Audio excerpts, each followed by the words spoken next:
good morning. I'm pleased to share with you details of our earnings. First for Q4 FY18 and later in terms of the year-ended numbers for the full annualized set of financials. So to begin with, let me start by saying we've had a very robust Q4 for FY18.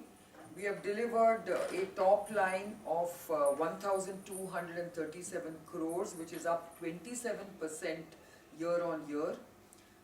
A strong 30% EBITDA growth of 300 crores and an EBITDA margin of 26%.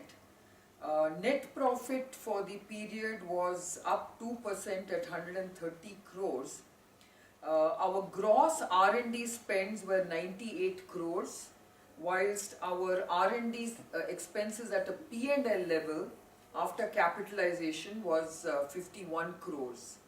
The gross R&D spends reflect roughly 17% of Biocon's revenues. The amount capitalized, of course, pertains to some of our commercialized programs, especially bevacizumab. Now coming to segmental performance, small molecules saw a small growth of 8% this quarter, delivering 426 crores at the top line. Biologics had a 47% jump year on year this quarter, delivering 241 crores. Branded formulations grew 14% to 149 crores. And Syngene had a very robust performance of 45% growth, delivering 409 crores at the top line. So we have delivered across our businesses. Some of our businesses, especially biologics and research services, had a huge contribution to this growth this quarter. And significantly, we have now come back to good growth because of many of the challenges that we witnessed last year behind us. At an annualized level, we have seen a 6% growth year on year, delivering 4,336 crores.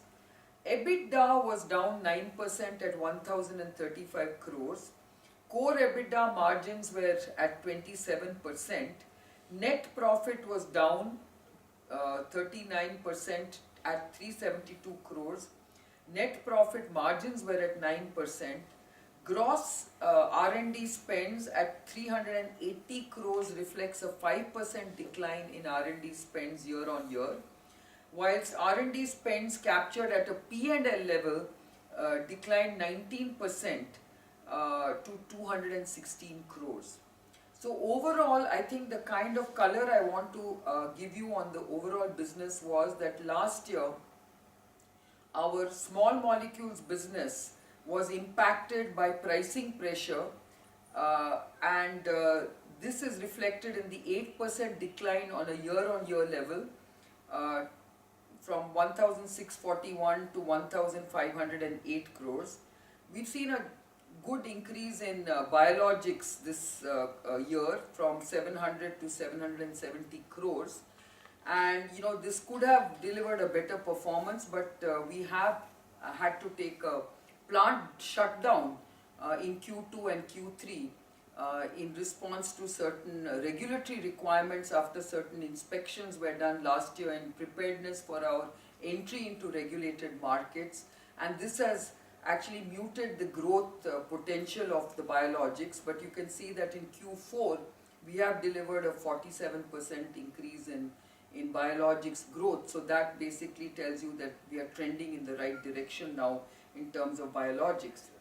The branded formulations business grew 11% year on year from 549 to 632 crores, largely driven by our UAE business, where we saw many new market launches this fiscal, including our insulin glargine in the UAE market, which really heralds our first biosimilar entry into the UAE market with Biocon, which is our biosimilar insulin glargine business.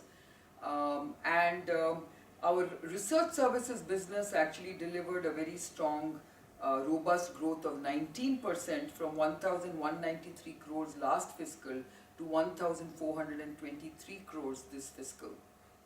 Um, we've seen a sharp decline in licensing income, which has certainly impacted our profitability and some of our biologics growth. Because if you look at it, last fiscal we had 145 crores of licensing income, largely attributable to licensing activities in terms of our biologics. Whereas this year we have recognized 23 crores of licensing income, which is a sharp decline in licensing income. Um, Going forward, we are confident that we will be able to address an important set of growth opportunities across our businesses. We expect our small molecules business to continue to show modest growth like it has in Q4. We expect our biologics business to continue to show good double-digit growth this coming fiscal, and if all goes well, obviously there are a number of upsides, which are possible in terms of entering Europe and US with some of our biosimilar products.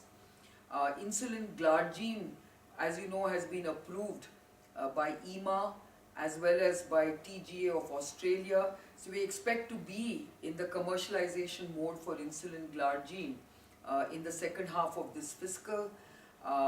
We have undergone regulatory re-inspections by EMA for trastuzumab and pegfilgrastim. We are awaiting the report from EMA, and if all goes well, again, we would be able to address the European opportunities before too long. In terms of our novels pipeline, I would like to mention that we are well underway in terms of our insulin tregopil trials, the phase 2, phase 3 trials, which have been initiated in many sites across the country.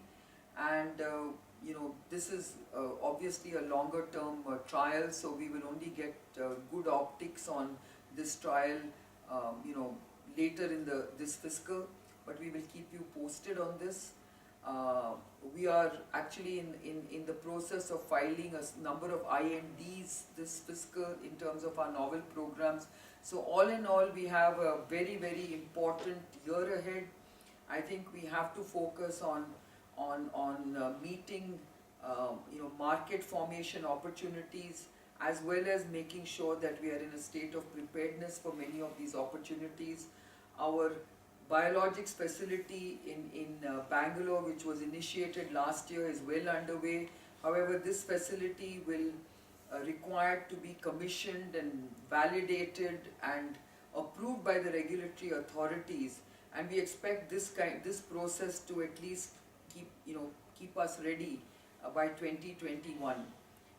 Until then, of course, we will be relying very much on our present operations in India and our Malaysian operations to cater to our biosimilars portfolio for US, European, and of course emerging markets.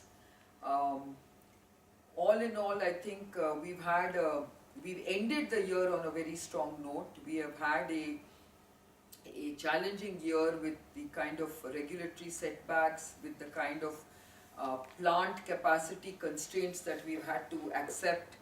But going forward, we hope that many of these are being, and we look forward to FY19 on a more confident note, and hopefully with many promising aspects to our business being realized in the coming fiscal and beyond. So with that, I will end my comments